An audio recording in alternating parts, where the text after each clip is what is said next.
Fermo là, direttore, un attimo solo la interrompo bruscamente perché voglio sentire il Presidente.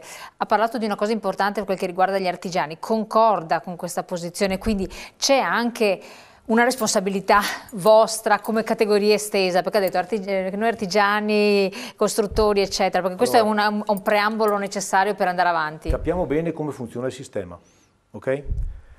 Sta benedetta casa sempre ha bisogno di competenze specializzate. Allora, l'impresa di mio nonno o mio padre faceva gli intonaci, posava le piastrelle e forse ancora di più, d'accordo? Adesso questa cosa non funziona così perché il mercato, la tecnologia ci ha spinto verso il frazionamento, la parcellizzazione delle competenze, giustamente perché ovviamente non è che uno può... ok. Questo comporta che sia nell'ambito industriale che in quello artigianale abbiamo competenze incrociate. Ok? Va da sé. Certo. Il tema è che però poi l'attore, chi guida la macchina deve essere quello che ha il coordinamento e ha la logica complessiva, perché se io faccio un involucro di un certo genere, c'è la scatola e muri, ha delle logiche con l'impianto che si interfaccia, ok, non entro nel merito. Però questo è il fatto per cui l'incrocio c'è ed è fortissimo. Infatti, io continuo però a rivedere, guardando proprio da cittadino comune, ci sono queste competenze, perché anche se poi un'istituzione, la regione nella fattispecie, fa un bellissimo progetto, una bellissima scatola, un bellissimo contenitore, ma dentro ci sono professionisti che con tutta la buona volontà, no? Che magari una certa età. Poi abbiamo gli stranieri che hanno preso i subappalti, degli appalti degli appalti, le piccole impresine, che non è che sono, tra virgolette, studiati al riguardo, alcuni sì, ma... Se ci fosse un minimo di cabina di regia intelligente, sento dire cose intelligenti, e chi sta sopra, è ovvio che il piccolo non può pretendere di governare il master plan, questo è pacifico, però anziché che il piccolo si trovi dentro in un fallimento e paga per la cattiva scelta del master plan,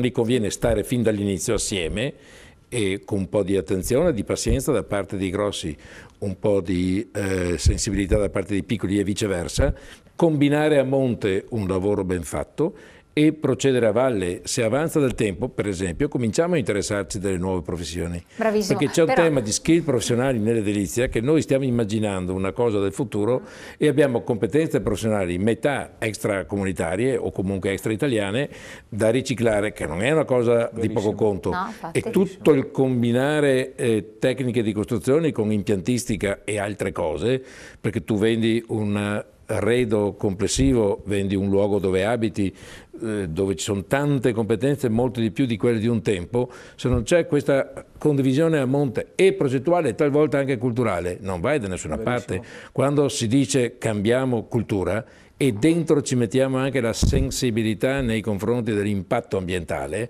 perché anche quello ci deve essere dentro, che io faccia l'edificio su quella strada che ingorga e comporta una coda e quindi gli scarichi, o che lo faccia di là, che è una componente dell'ambientale, o che usi tecnologie per consumo energetico A anziché B anziché C.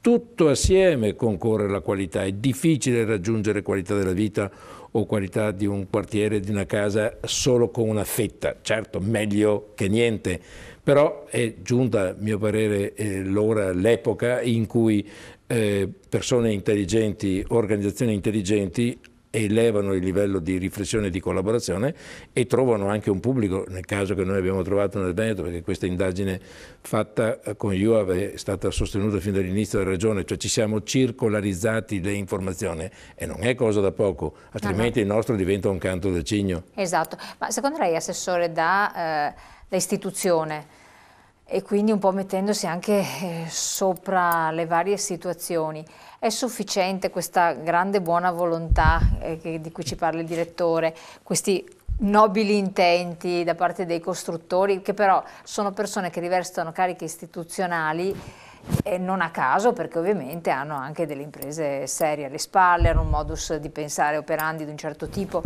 ma sappiamo che in questo magma c'è tanto e di tutto e di più, e nel nostro paese le leggi ce ne sono tante proprio perché purtroppo siamo un popolo un po' discolo.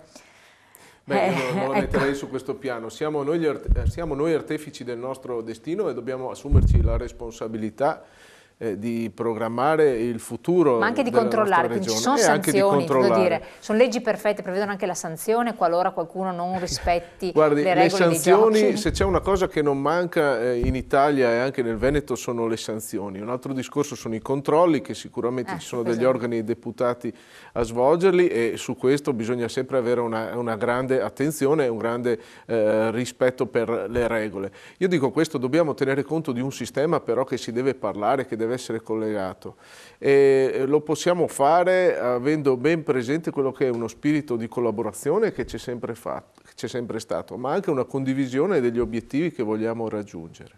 Direi che l'occasione che abbiamo oggi è anche un'occasione storica. Siamo in una fase in cui la Regione sta dicendo: io voglio assumermi maggiori responsabilità, voglio avere maggiori competenze, maggiori materie. Abbiamo recentemente votato un referendum in cui proprio i cittadini veneti ci hanno dato un mandato forte per andare a chiedere anche al legislatore nazionale, quindi allo Stato, ulteriori materie su cui la Regione si deve far carico e poi intervenire e legiferare. Ecco, questa direi che è anche una grande occasione per andare a intervenire in materie come queste, come l'edilizia, gli appalti, l'urbanistica, la tutela dell'ambiente e del territorio, del paesaggio, della nostra cultura, che non ci deve assolutamente, non dobbiamo assolutamente lasciarci sfuggire. Ecco, una maggiore autonomia che cosa porterebbe per quel che le compete, quindi per il territorio, perché tante volte si è detto senza però la parte economica, il soldo, poco si fa, secondo lei?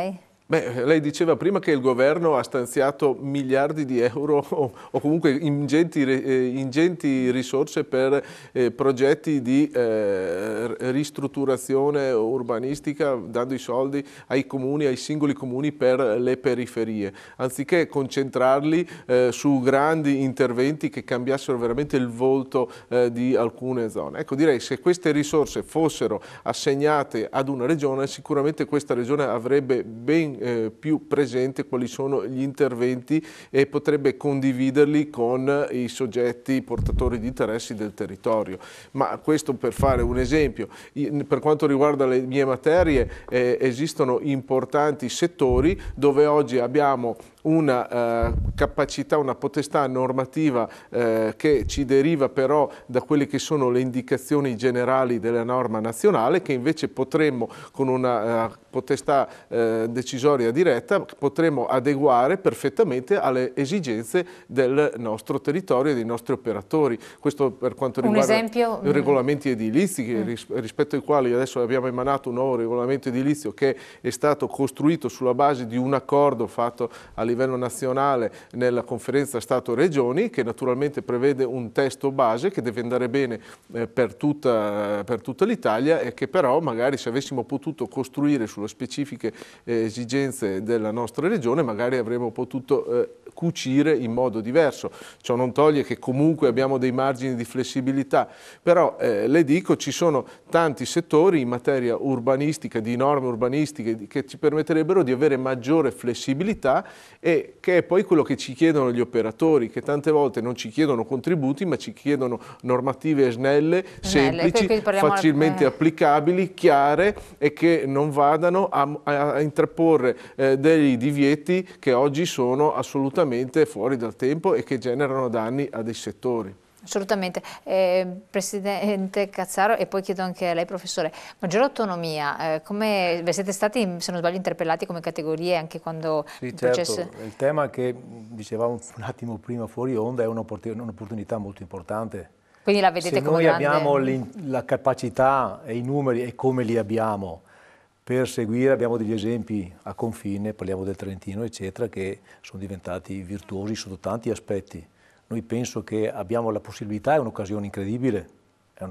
Anche se le risorse non ce le dovessero concedere, allora, ok, capiamo una cosa.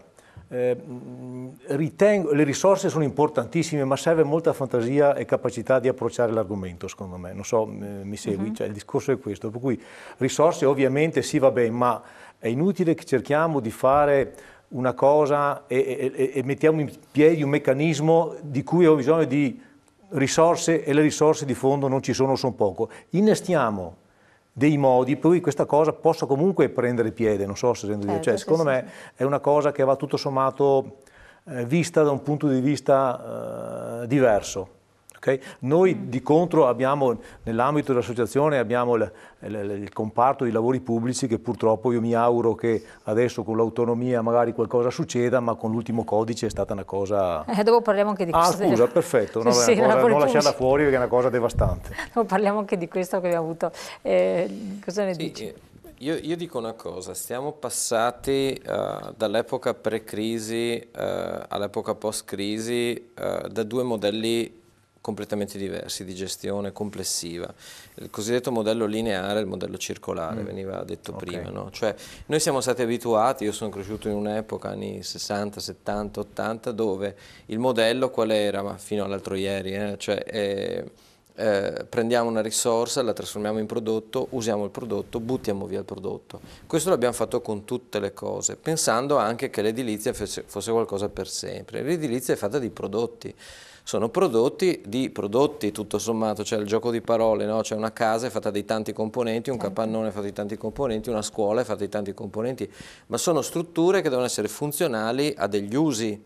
Noi abbiamo pensato alle strutture per i metri quadrati, per i metri cubi, abbiamo pensato che quella cosa valesse per sempre in qualche modo, no? Ed è l'economia lineare. Nell'economia circolare dobbiamo pensare agli usi e alle funzioni. Per cui può anche essere che in un determinato ambito, in un determinato territorio, abbia più senso oggi riprendere un capannone dove prima c'erano dei macchinari o chissà che cosa, no? Che è stato costruito magari 30 anni fa, che è stato anche ben ammortizzato nei bilanci delle aziende che hanno costruito quel capannone e l'hanno usato. A quel punto quel capannone, da un certo punto di vista concettuale, non vorrei che poi gli spettatori prendano paura, no? In realtà quel capannone dal punto di vista del mercato vale zero dal punto di vista concettuale, perché è come un'automobile vecchia di 30 anni fa che non è più adatta oggi, non segue le categorie Euro 5, Euro 6, eccetera. No? Allora, quel capannone o lo si riqualifica e lo si mette nel mercato, quindi investendo, oppure si pensa ad altri usi. Abbiamo una grande opportunità, ad esempio, che è quella della legge, che dà la possibilità degli usi temporanei, cioè un elemento di flessibilità innovativa. Ma è conosciuto sufficientemente? Ecco, diciamo che sulla parte di la legge è una legge recente, per cui dobbiamo anche raccontarla, spiegarla, dare e far capire cosa, no? Ma perché oggi dobbiamo cominciare a mettere assieme dei soggetti che fino ad oggi non sono mai parlati in questo senso, cioè magari il proprietario o i proprietari dei capannoni, delle aree, no?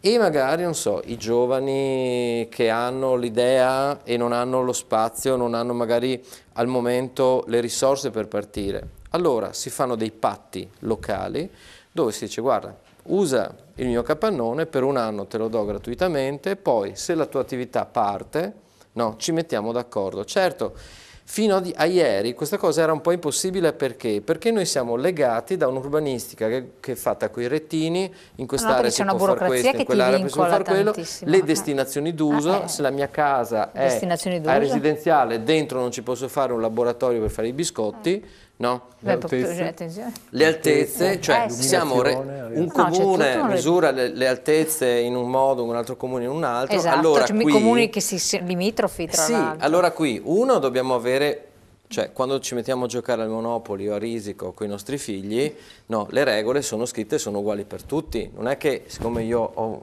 più anni ho delle regole diverse dai miei figli, sono uguali.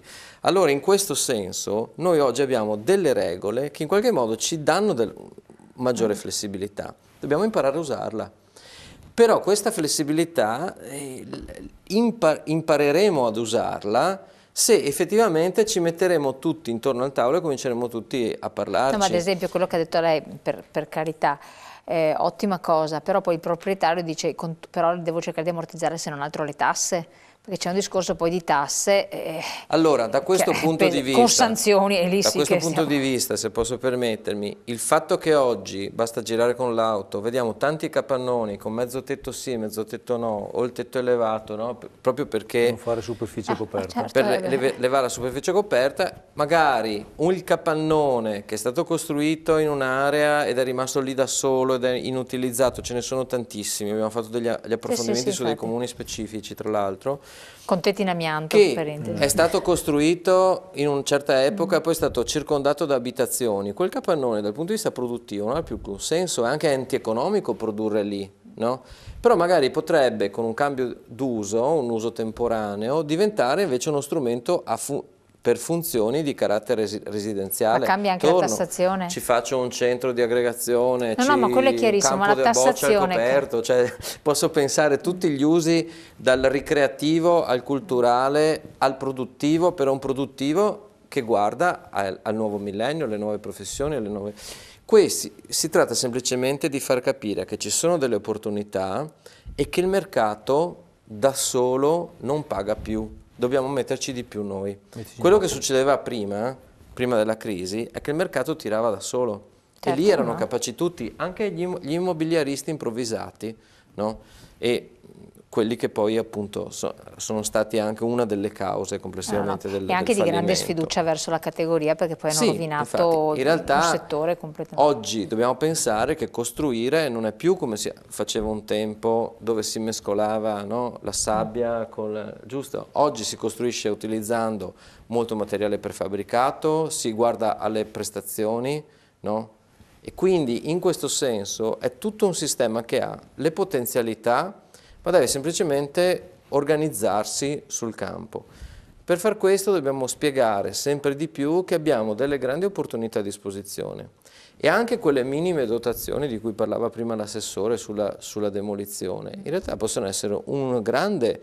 Cioè noi quando accendiamo un fuoco, non è che accendiamo un fuoco avendo a fianco un fuoco uguale, lo accendiamo con un accendino piccolo oppure ci mettiamo... Certo, no? Sì. Ecco, allora ci basta alle volte un piccolo innesco. L'innesco di un piccolo fondo per la demolizione fa sì che si possa aprire quello di cui parlava prima il segretario Giacomini, una stagione che non è una nuova stagione nel senso che prima ce n'è stata una e oggi, è nuova proprio con la N maiuscola, cioè un'idea diversa di pensare ai materiali, alle cose che possiamo farci. Oggi noi recuperiamo tutto, prendiamo un'automobile, la smontiamo tutta e recuperiamo tutto quello che possiamo, perché non farlo con quello che abbiamo costruito? Questo dà qualità e dà anche nuove opportunità e lì dentro troviamo e anche nuove competenze e nuovi lavori. Certo. Sì. Torniamo, vediamo cosa è possibile ancora fare, un attimo solo pubblicità, poi torniamo con voi.